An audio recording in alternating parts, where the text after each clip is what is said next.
What's good, y'all? This is Ray Ragland again. Back at it with another video today. I'm reviewing Brent Faiyaz, his new album Icon.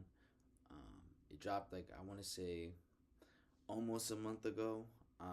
It's kind of like I don't really remember when he dropped it specifically, but I wanted to sit with the music, really dissect everything, and just talk about some of the takeaways that I have. For good, bad, or worse. Um, so yeah, I've been waiting to do a review like this honestly for a minute. If I'm being honest, like Brent Faiyaz, I really rock with his music a lot. I've been hip to Brent Faiyaz since he debuted, but I think I really got into his music through like the pandemic and stuff like that. So just kind of resonating with it at times, and then also just seeing his growth was really fire. Um, I didn't necessarily know when this album was coming out because it felt like he was kind of like pump faking the album. It was weird. Because last year I thought he was gonna drop it in the summertime, but I felt like I knew it was gonna drop because of him in Rocky's song that's just doing so well right now. I feel like it was such a big moment that there was no reason why he shouldn't have used that moment to drop.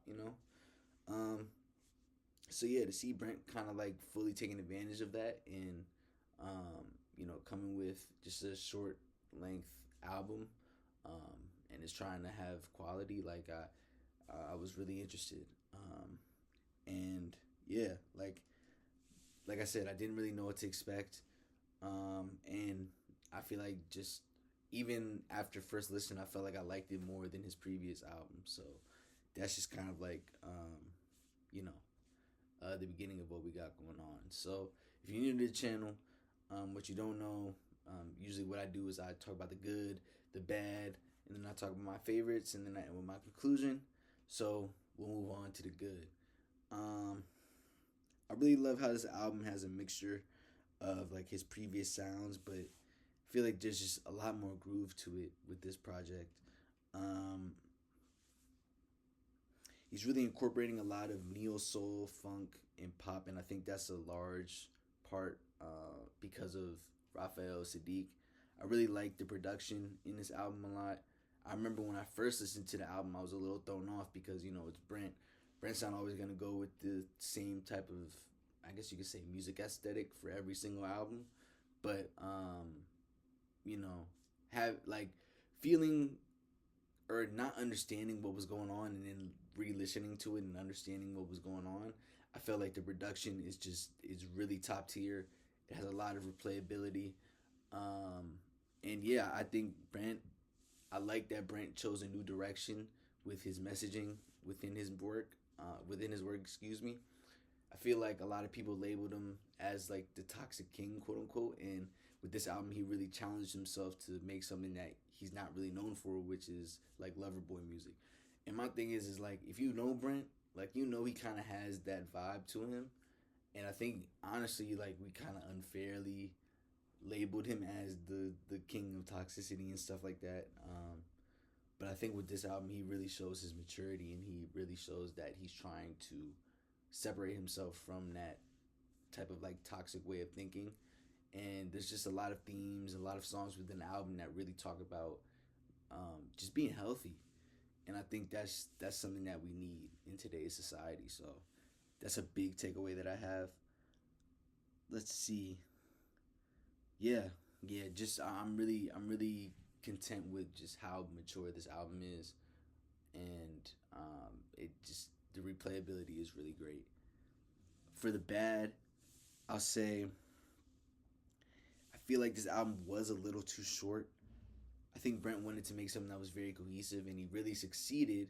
But selfishly, I wanted 15 tracks, kind of. I know he dropped multiple songs throughout the year. Um, I can't remember all of them, but I know he just recently dropped a deluxe with like maybe two, three songs on there.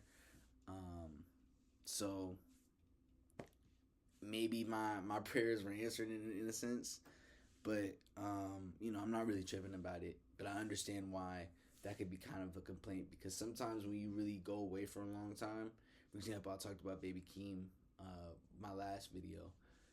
I felt like similarly, coming back after a long hiatus with 10 songs is definitely a hard sell for me as a fan, because it's like, bro, like, you mean to tell me you've been gone for X amount of years and you can only bring up like 10 songs, like, um but I think maybe that means also that there's this new era of you know short albums becoming the thing again, which I honestly wouldn't mind, because a lot of albums are bloated these days.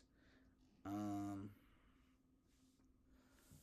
I also think that there's times in this project where he still sounds a little bit nonchalant, and sometimes that could be for good, but I think in this album sometimes it's for the worse. I talk about Saunderson sometimes. Like, Saunderson was definitely one of those projects that really differentiated Brent from like a lot of different acts. And you could even argue that Brent's development throughout his career has really helped evolve R&B as a whole, because he's really blended a lot of elements between R&B and hip hop. Um, and I think, like, especially like with Saunderson, right? Like, you could tell that he was really inspired by Lauryn Hill, in the way that he was kind of going about his thing was at such a high level that it's like you feel like he can get back to that level, but um, it's always like a lot of like you don't really know, because I'm not gonna say you don't really know, but like you could tell on this album that there's definitely like he's trying, but there's a difference. You know what I'm saying? Um, so yeah, I will say like he does it less on this album than he did his previous work. Um, but again, like I selfishly, I really would like him to show a little bit more character, even though he did that this album. Um, I also appreciate Brent for his experimentation, but I think sometimes when he experimented on his album, it didn't work. Even though it is like 10 songs, like for the most part, it was cool.